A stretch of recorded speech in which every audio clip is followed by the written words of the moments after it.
إن من الأحداث العظيمة في تاريخ المسلمين وفي سنة سيد المرسلين صلى الله عليه وسلم، والتي نحن في حاجة لمعرفتها، وهي أحداث عظام جلال تفرع عنها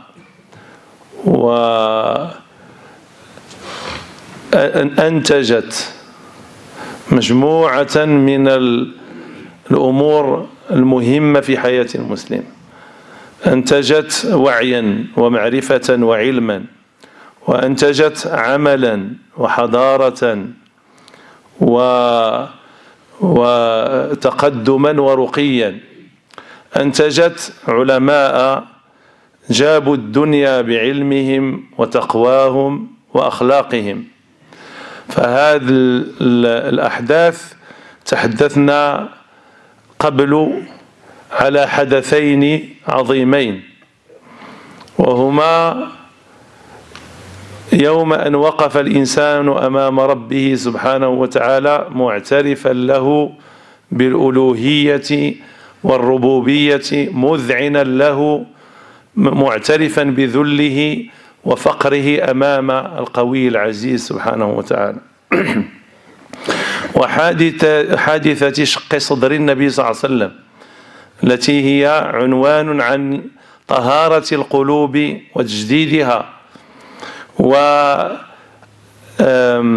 وتجديد كل ما هو باطن، وتقديم الباطن على الظاهر، وتزكية الباطن، لأن الباطن هو الذي سيوزن به العبد يوم القيامة. إذن on a vu des événements très importants dans la vie d'un musulman, des événements que chacun d'entre nous doit les savoir, doit les connaître.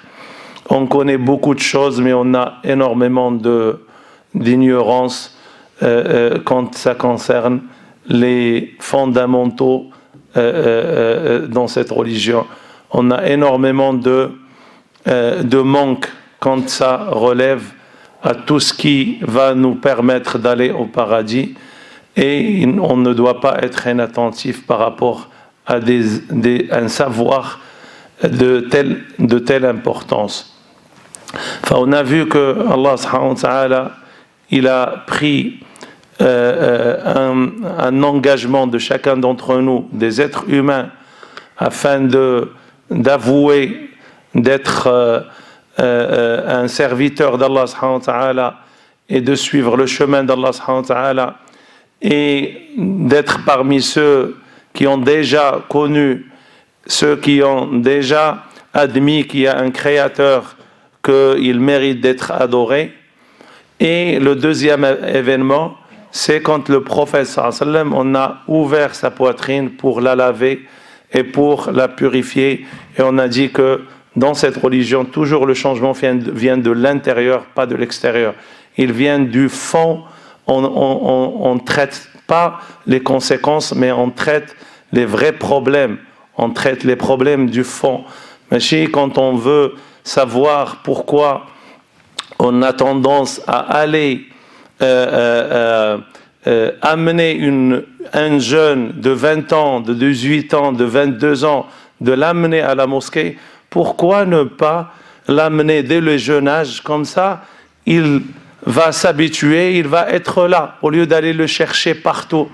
Pourquoi on va faire un travail à l'envers? Pourquoi on va, au lieu d'aller droit au but, droit à l'objectif, on doit faire un énorme effort et on doit fournir énormément de moyens pour ramener une personne sur une centaine de jeunes. C'est ça, quand on traite le problème, on ne traite pas les conséquences. Là, le problème, c'est que les parents n'ont pas encore conscience de l'importance de faire venir leurs enfants pour qu'ils apprennent les fondements dès le jeune âge. Quand on a ouvert la poitrine du prophète, on a compris que toujours le changement vient de l'intérieur. Il vient du fond. On a enlevé son cœur, on l'a lavé. On a enlevé la puce où il y a shaitan. On a fait le travail au moment où on doit faire le travail. Au moment où on peut influencer. Au moment où on peut être écouté. On peut prendre le dessus sur le plan intellectuel. On a un troisième événement très important, c'est le moment où les musulmans ont changé la direction de la Qibla.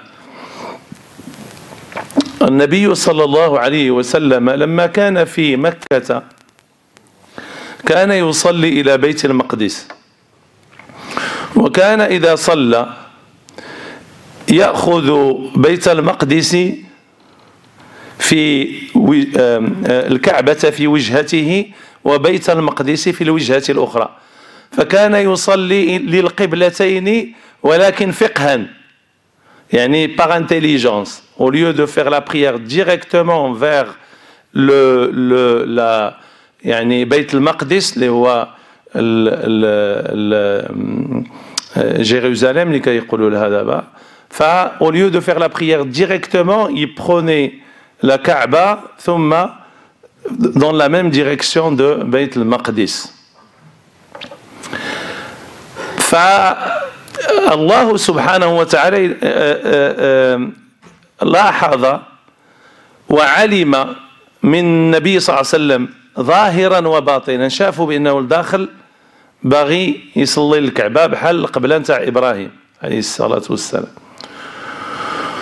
وشافوا وميم طون كيحاول يجمع بين القبلتين في صلاته وكان النبي صلى الله عليه وسلم يكثر من النظر في السماء كيتسنى جبريل يجي يقول له راه كاين واحد التحويل نتاع القبلة فراه ربي سبحانه وتعالى استجب المراد ديالك واخا انت ما طلبتيهش ولكن ربي راه عارف باش تعرفوا بان مولانا سبحانه وتعالى عارف كل واحد شنو باغي وعارف كل واحد على من مطوي اي واحد عارفه على من مطوي مطوي على الخير كيعطيه الخير مطوي على الشر كيعيش في الشر ربي عارف كل واحد فينا على من مطوي انسان يدير داك الاحتيالات كله على الناس مولانا ولذلك ربي قالنا إن يعلم الله في قلوبكم خيرا يؤتكم خيرا طيب شنو هو المفهوم المخالف إن يعلم الله في قلوبكم شرا يؤتكم شرا هو المفهوم لأن الأمر بالشيء نهي عن ضده كيقولك ما ديرش هذه يعني دير الأخرى ملي تيقولك ربي يصوم يعني ما تاكلش رمضان ملي تيقولك صلي يعني ما تركش الصلاة ما يجيش واحد يقول له ربي قال لي يصلي ما قاليش ما تترك الصلاة نقول له انت راك إذن فسيت événement très important le moment où le prophète صلى الله عليه وسلم pendant 17 mois il faisait la prière vers la Palestine vers le Masjid al-Aqsa mais il avait une technique pour pouvoir faire la prière vers les deux mosquées il prend la Kaaba et en même temps la direction de Bayt al-Maqdis. Allah subhanahu wa ta'ala, il sait que le prophète veut être, parce que quand il fait la prière vers cette direction, il fait la prière vers la direction de toutes les autres religions.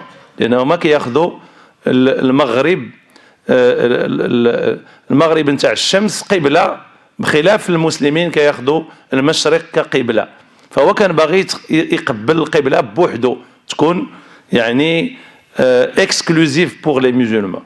فالله سبحانه وتعالى quand il a vu que le prophète voulait et il regardait, il observait le ciel en attendant Jibril descendant avec le changement, avec l'ordre de changer la Qibla et à ce moment-là Allah subhanahu wa ta'ala il a exaucé le souhait du prophète sallallahu alayhi wa sallam sans qu'il le demande parce que chacun d'entre nous Allah subhanahu wa ta'ala il sait ce qu'il y a à l'intérieur de chacun d'entre nous s'il y a de la bonté il aura que de la bonté et de la joie dans la vie et si ce cœur et cet intérieur plein de haine plein de jalousie il aura que le mal dans sa vie c'est comme ça la récompense, elle provient de ce qu'on a à l'intérieur et ce qu'on sème à l'intérieur.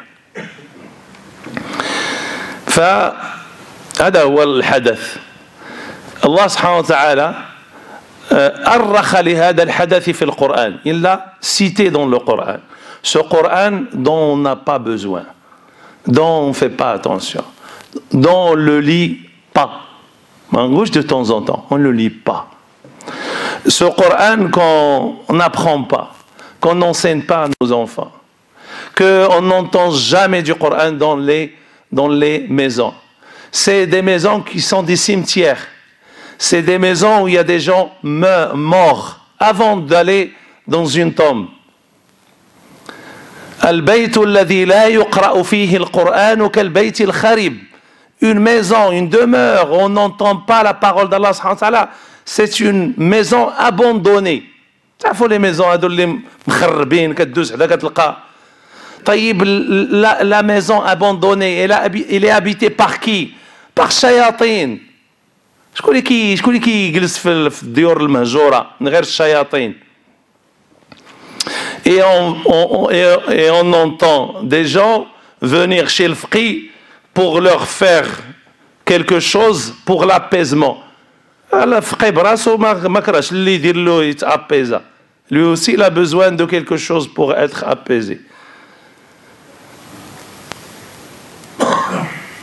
Une femme est venue me voir, toquer dans la maison. Salam alaikum, vous êtes l'imam? L'imam. Tu dois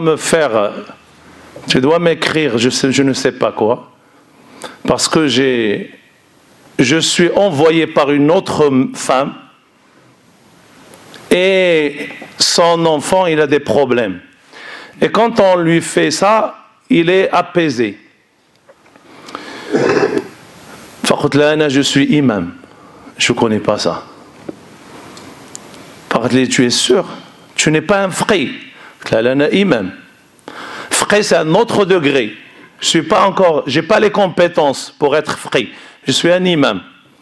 Ah, quand je parle avec elle. Ah, bon. Alors je me suis trompé. Vous êtes trompé. C'est vrai. Là, j'ai un conseil pour vous. Ce que vous faites, madame, c'est le péché capital dans cette religion. Ce que vous faites, c'est l'association. C'est le seul péché qu'Allah ne pardonne jamais. C'est le péché, même si vous avez fait des péchés, vous avez transgressé la loi d'Allah pas mal de fois, mais vous avez cette foi à l'intérieur. Elle peut vous être utile un jour. Mais avec ça, vous serez en enfer éternellement. Imaginez quelqu'un qui va vous dire ces paroles. Cette femme ne m'a pas entendu. Elle me disait, mais Sidi, quand il a ça, il est apaisé. C'est vraiment, moi je peux vous faire plus que ce qui vous fait le frais. Je peux vous faire des dessins, vous allez être très satisfaite. Et je vais vous prendre de l'argent. Tout le monde veut de l'argent. Et c'est de l'argent facile. نكتب لك وتعطيني 120 150 اورو وسيري انت انا عطاك قلت لها راه كيتفلاو عليك راه ما كاين حتى شي حاجه. Si tu veux vraiment que cette personne soit vraiment dans le bon chemin, si vous voulez l'aider, essayez de faire des doigts pour lui. Essayez de lui montrer le chemin et de traiter le problème dans le fond. Est-ce que ce jeune homme fait la prière? Elle me dit non. Est-ce qu'il consomme de la drogue? Oui. Comment tu vas faire? Quelqu'un qui est en train... chacun d'entre nous a des problèmes dans la vie. On n'est pas en train de dire aux gens ce que vous faites, mais on est en train de parler d'un sujet. On ne vise pas une personne ou deux, ça c'est un fléau. فقلت لها لا دابا هذا اللي ما كيصليش وما كيعرفش مولانا وما نجيو حنا نقولوا الله اجي عند واحد ما كيدير والو في الدنيا وشافيه وعافيه وخليه ابيزي. Alors que lui il nous dit toute poitrine, toute demeure où il n'y a pas la parole d'Allah récitée, toute poitrine où il n'y a pas les paroles d'Allah enregistrées à l'intérieur, c'est un endroit où les shayatines sont très très motivés, sont là pour faire le nécessaire et le travail, pour mettre le désordre à l'intérieur. Comment? C'est pour avoir un peu d'argent, on doit vendre la religion. Ou pour que cette femme soit satisfaite, on ne doit pas lui dire qu'est-ce que c'est, qu'est-ce qu'elle fait vraiment comme problème majeur dans sa vie par rapport à être parmi les gens du paradis ou de l'enfer. Toujours, je répète la même chose. Ce que je dis, vous m'entendez bien. Il y en a parmi vous là qui m'entendent. Ils vont faire la même chose. Ils vont aller voir Sidi Flan ou كتب لي هادو كيسمعوا دابا تيسمعك تسمع الفقيه كيقول هادشي راه حرام ودير وكيمشي. Pourquoi? Parce qu'au moment de la faiblesse, au moment où c'est mon petit qui est touché, c'est mon enfant, c'est mon mari, je vois rien. J'entends pas ce qu'Allah subhanahu wa ta'ala dit, ce que la religion dit. Je suis les shayatines. Ils me disent, viens, on va voir telle personne. Allez, on va y aller voir telle personne. Alors que la solution, c'est laquelle? La solution, c'est d'aller directement, sans intermédiaire. Tu n'as pas besoin d'un frère. Tu as Allah subhanahu wa ta'ala directement. Tu parles avec lui, tu lui demandes. Et c'est lui qui va te protéger. Personne ne peut te protéger. Inch'Allah subhanahu wa ta'ala yaghfir lana ajma'in. وأن يجعلنا وإياكم من يستمعون القول فيتبعون أحسنه واستغفروه إنه هو الغفور الرحيم.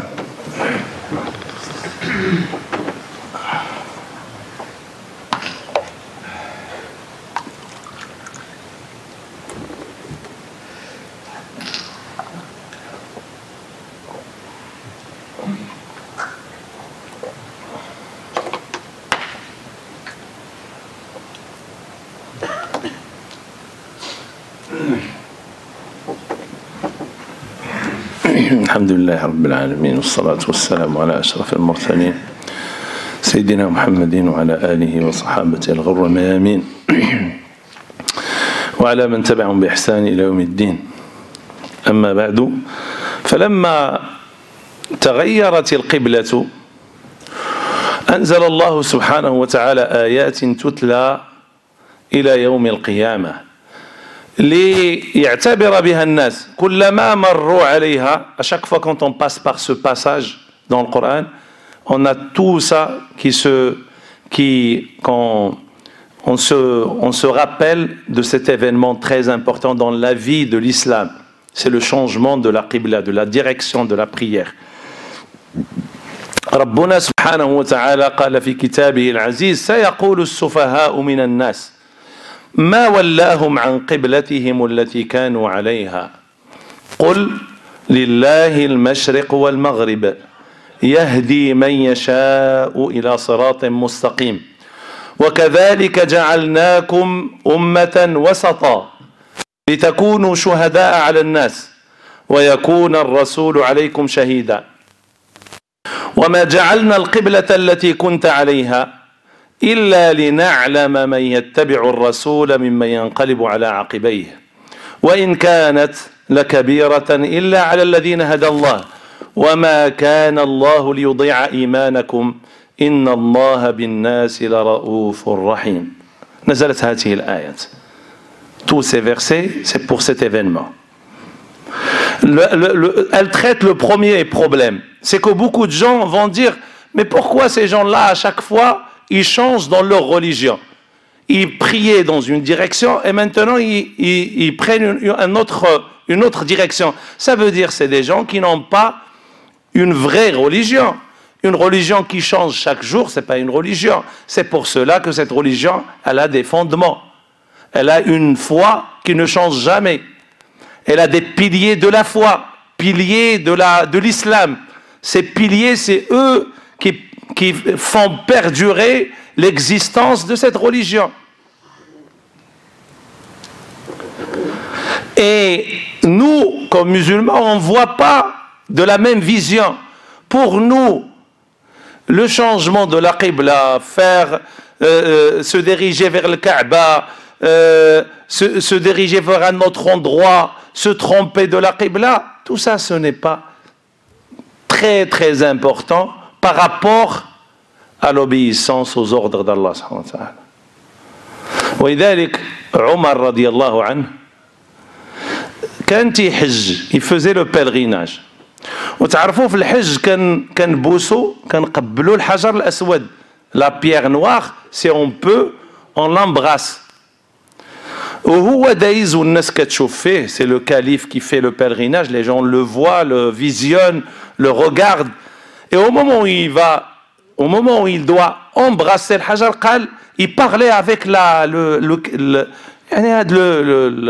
caillou, une chose qui ne répond pas. C'est pas un être vivant. Mais lui, il adresse la parole à cette hajar al-aswad, la pierre noire. Il parle avec elle. Faqala, wallahi, je jure par Allah, inni la a'lamu annaka la tanfa' wa la tadur. Moi, je sais, et par Allah subhanahu wa ta'ala, que tu ne peux rien pour moi. Tu peux rien me faire. Tu me donnes ni bien, ni tu vas me préserver du mal. Je sais. ولكن sauf ولكني لولا أني رأيت رسول الله صلى الله عليه وسلم يقبلك ما قبلتك. Je t'embrasse parce que j'ai vu le prophète sallallahu alayhi wa sallam le faire. C'est juste ça. C'est par obéissance. C'est pas parce que tu es une pierre, etc. Ou là, une pierre. Et au contraire, là, c'est une contradiction dans notre conception de la foi. C'est que la religion musulmane est venue pour interdire aux gens d'adorer les statues, d'adorer les idoles. Elle est venue pour abolir tout ça, pour éradiquer tout ça, enlever. Et elle nous demande, par le biais du prophète sallam, d'embrasser une pierre. C'est une contradiction. كيفاش انت كتقول لنا ما تشركش بالله ما تعبدش الاصنام وتقول لي بوس حجره؟ انت جيتي باش تقول لي باش تحررني من عباده الحجر. كيفاش كتقول لي بوس الحجره؟ لا. فاش نقول لك انا دير شي حاجه مولانا زعما كنت الله سبحانه وتعالى te demande de faire, tu le fais. Pas par rapport au geste, par rapport à l'obéissance. Où il veut que tu fasses le geste et tu comprennes que c'est pas ça qui va te faire mal, c'est si tu n'obéis pas aux ordres d'Allah, c'est ça ce qui va être le problème le jour dernier.